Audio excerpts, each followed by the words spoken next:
Welcome to Anne of Green Gardens. Miniature gardens have become a popular pastime with a lot of gardeners, and it's not very hard to see why. Most people think of fairy gardens when the idea of a miniature garden comes to mind, but there's actually lots of different themes.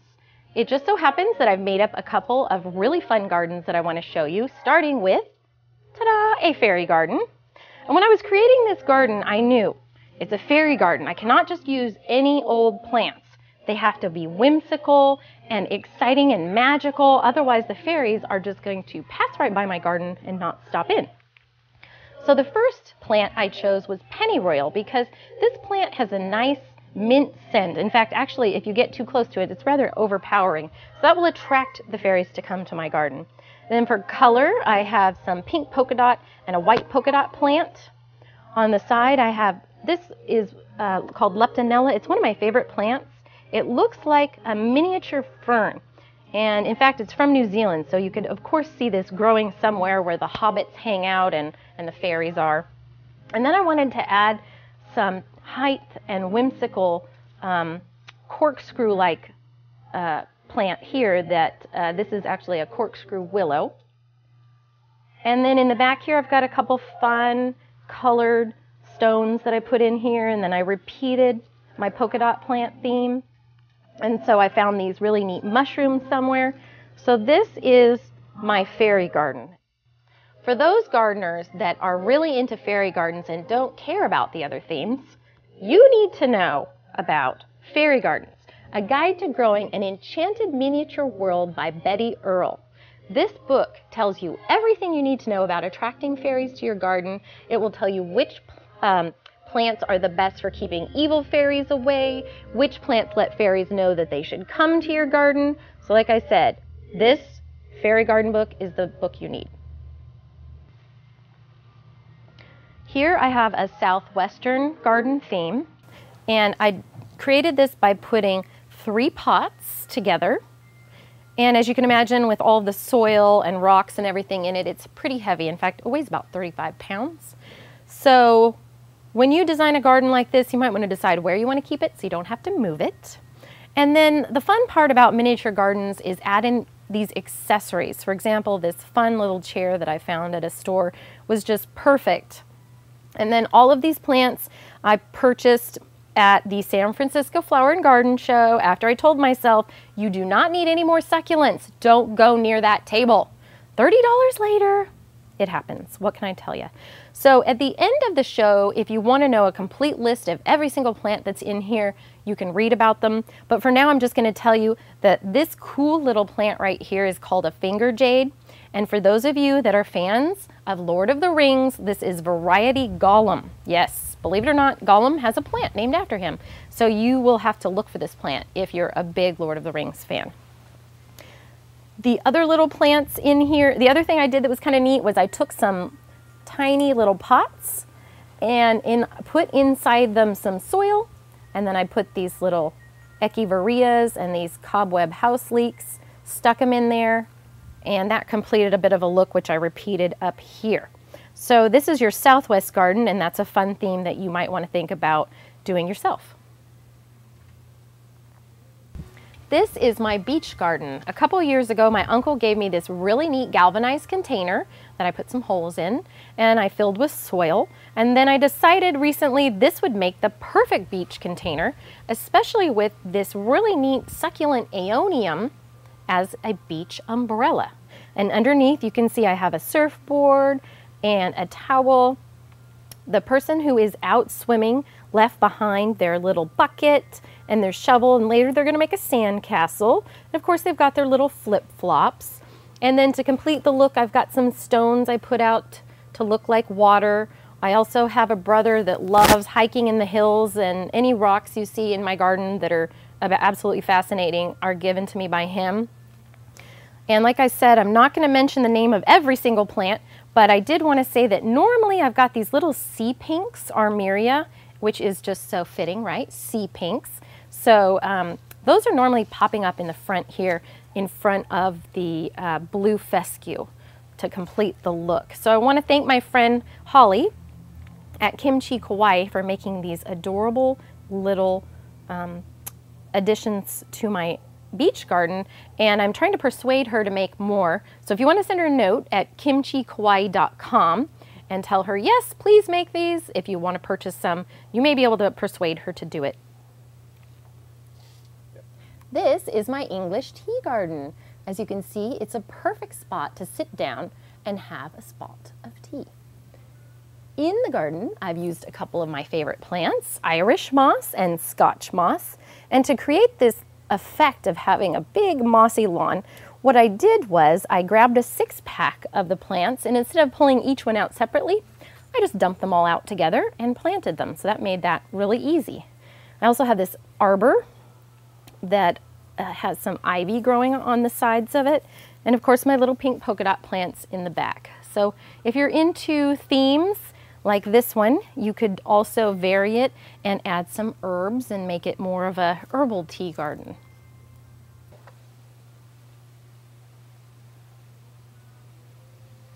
I thought it would be fun to show you how to put together your very own fairy garden.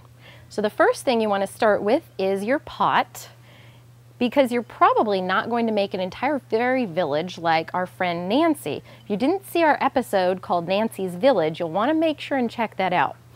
This episode has mostly been about fairy gardens and tiny miniature gardens in containers.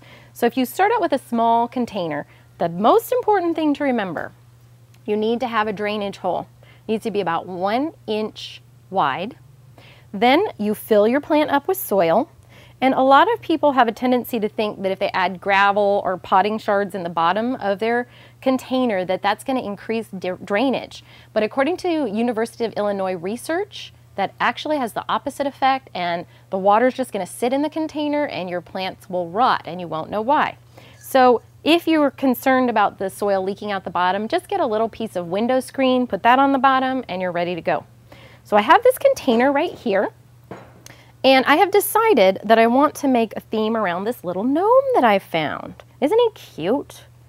Looks like he's either I don't know if his name, no, he's not grouchy, maybe smiley, sneezy, who knows. Okay, so I've decided I'm gonna put some color first on the side. Of course, the flower, here's the little flower. This is lobelia, and I'm gonna put this on the sides of the container and towards the back. Because what you want to do when you're creating your mini garden is you've got to have some different areas of height. So this is going to sort of be the tallest part of the garden. So here's my lobelia. Next, on the sides, I'm going to take some isotoma or white star creeper. And it's a little bit lower. It can get taller, but if you just sort of keep pushing it down, then it won't get away from you. I'm going to put that on the side. And one thing that's important to note when you are taking a plant out of its container, if you see a lot of roots, you'll want to tease them a little bit, break them up. It's also really helpful to water the plants in the containers before you plant. So I'm going to put this on the side. There's another one I'm going to put on the side. And when you plant them, you want them to be right at or a little bit above soil level. Otherwise, they're going to end up sinking down and disappearing, and you don't want that to happen.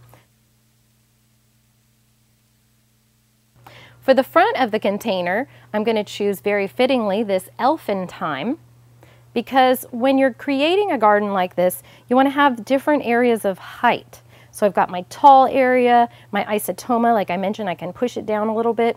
And then you want to have a little bit of something that's trailing for interest. So this elfin thyme is perfect, and not only that, it has a really nice fragrance. So here, we're just going to fill that in the front. Kind of move everybody around, make sure they all behave. It's almost, I feel like I'm a beautician sometimes arranging all these plants.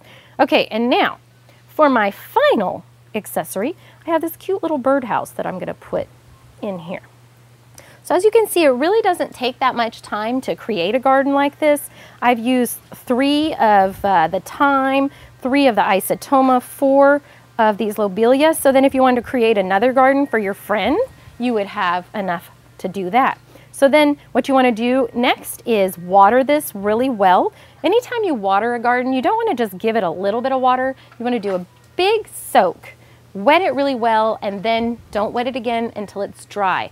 And of course, these are all tiny little plants that are needing a lot of water because they were taken out of an environment where they were watered all the time.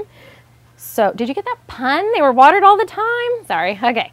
So, make sure you keep it moist. This garden can go in partial shade.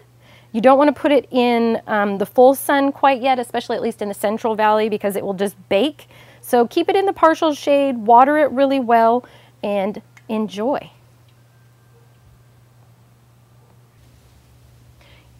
When making a miniature garden, don't limit yourself to just using clay. You can also use something as innovative as this very interesting moss purse. It's lined in plastic and I poked some holes in it. And I'm going to take a couple of fun plants and make a gift. This is Veronica, which comes in a dark green or this nice lime color. And I've already filled my purse up with soil. So I'm going to set one of them there. Then I'm going to take another one and put that on the side. Okay, and then for the middle, for some more color, because when you're making a garden, you don't want to limit yourself to the dark green. You want to look for a lot of different colors. So I really like this lime color, and if you look back through the tape again, you'll notice that almost all of my gardens have an element of lime. And then I'm going to stick this really nice dark pink polka dot plant in the middle, and here we have a neat gift. Now, the cool thing about when you buy a polka dot plant is you don't just get one color. You almost always get 3 colors. So if your friend or yourself likes light pink, here's another look that you could do. Another plant you could use is this white color.